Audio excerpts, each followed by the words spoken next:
So I just discovered a sort of a fun formula that you can use when you're improvising.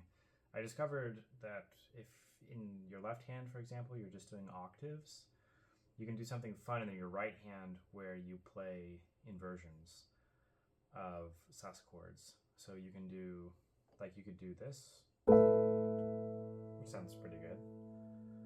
But you can also choose, like, you don't have to have the root here. So you could do like the root and the second, which is fine. But you could also do the second and the third. That works as well. And then you just sort of make it a chord, so you can just, you can pick whatever note you want to add to it. But the idea here is just that you're doing sus chords. And it just sounds kind of nice. Right? It's just fun.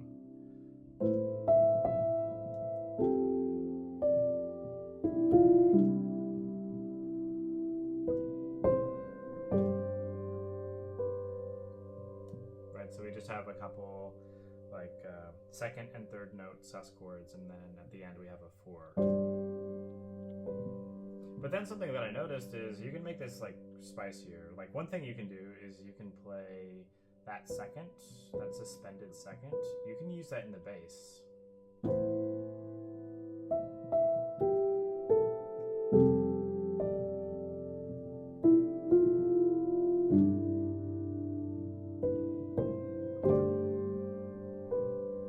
And that's kind of fun. But then you can go even further, because then you can say, okay, so we've got the root, whatever, is this.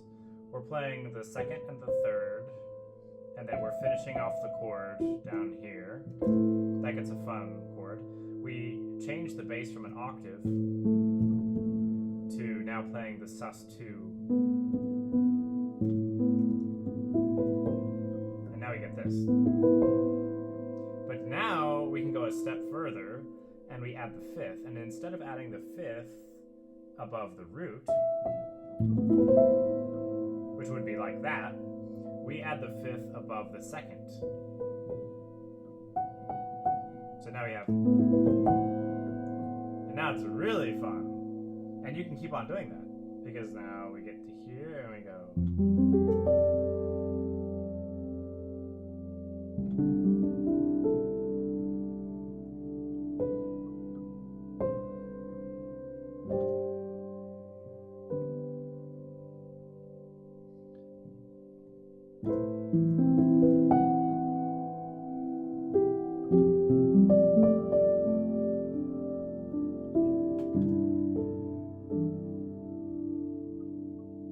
But then this is where the final piece happens. Because I realized that we basically have this going on.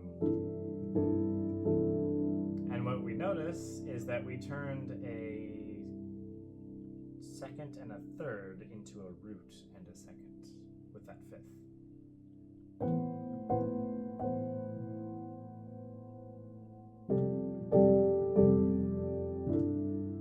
Which means we can now move the bass. So now we can play, and we don't need the sus anymore. Right? So now we've modulated. So we went from to just a whole step up. And now it's fun because now you have 2 root notes you can use. So now your notes, if you think about it this way, is you have your root. You can play your 5th always. You can play your 3rd always. But you could also choose, for example, that this is the root, and now you would play this as your 3rd and this as your 5th, which means those are legal to play if you go this route. But either route that you pick, whether you have, or you could keep that old root around, right? You could mix any combination. You could go, that works. That works. Anything works, basically. You can just like keep old notes because you're thinking in 2 roots. And then you can also alternate between the 2. So like your old chord progression went But now you don't need to use those root notes. You could use the second. So you could go.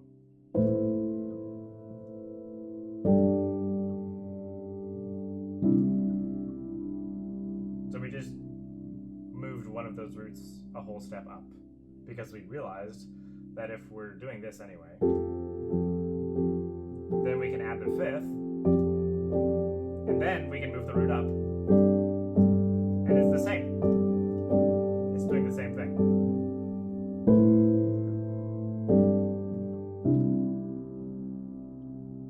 And we don't have to do that either. We could move all of them up, for example, and then we have.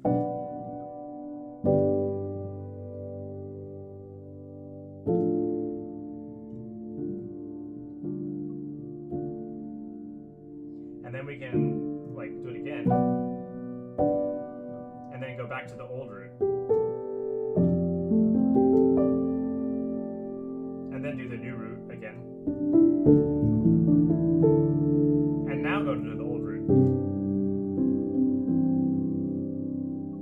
Now go to the old root.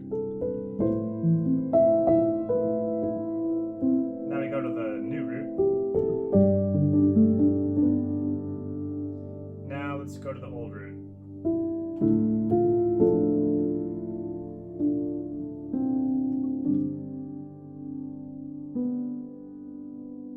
And you can just do that forever.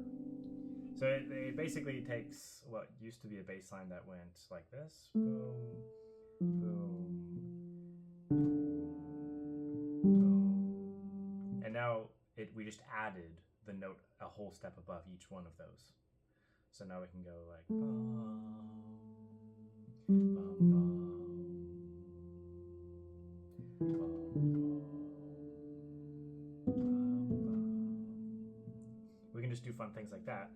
And in the right hand, we're just saying that we're going with the second above the bass and the third or the first, whichever way you want, and then adding a fifth in to complete the chord.